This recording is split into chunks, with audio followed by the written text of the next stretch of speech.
Oy. Oy, appaqsanglar. Biz ash xonim qizlarga mulozimat qilmaydiq. Mush yanda xonim qizlar saloni bor. Shaqqa chiqamlamsa, xafamayli kechirlar. Bizmi kishi ako deymi?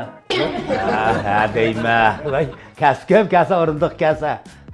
Hozirgi zamonning yoshlariza. Yo.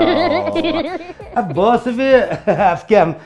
Quloqdan 6 yana tishib, 8 tal halqini taqab, burunlarni teshib, 3 tal halqini sangiltivaslara alamet o'xshaydi ekanlar. Ha, nima qilib qo'yibkan? O'sha chashni bir yuvib qo'yamla. Voy. Bu chashtirma qiz qo'pab qopti ya. Ish kuchkim bo'lgan jonmi qilib. Ha, o'lsi yo'qmi ta?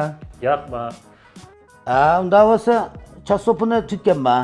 Yo'q, chasqimi. Ha, bo'ldi ba, chasopini chiqib pulqamida aqchan. Yo'q, pulmi bata akama yaxshiroq chasib ololmay qolib ekanman. Ha, unda bo'lsa bozorda to'lab yurgan 5 koy, 6 koy degan chasopini ishlasak, mana chechimiz mana mushunda bo'ladi emas ukam. Borandek bir chashlar var bir o'g'avali ekanlar, qaysa? Ma chashlarni nima bor? Nima?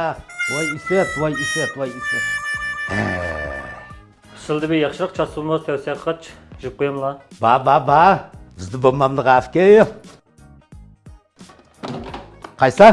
Mana Mavu A'la Nur Zanjivil o'smi chasopini mavu. Noat baland chasopini mavu. Abron o'g'avalli qizvalliga qilibdi. Ma'noda juslari achchlari qizvalliga qildigan bo'lib qoladi. O'shda yutamdi qamsa, qaysa machashlarni istat ilqi yishuni ko'rganman.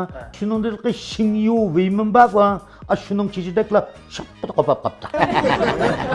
Ma'noda julsaq degan chashlar noat baland bo'lib ketdi deyman.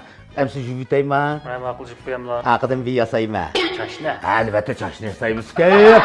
Ha, vallahi ma akamninkini ma bu A'la Nur Zanjivil o'smi chasopinida pakiz yutinglar. Bo'lmasa ma chechiyani qopab qoladi. Ularni istak. Ha.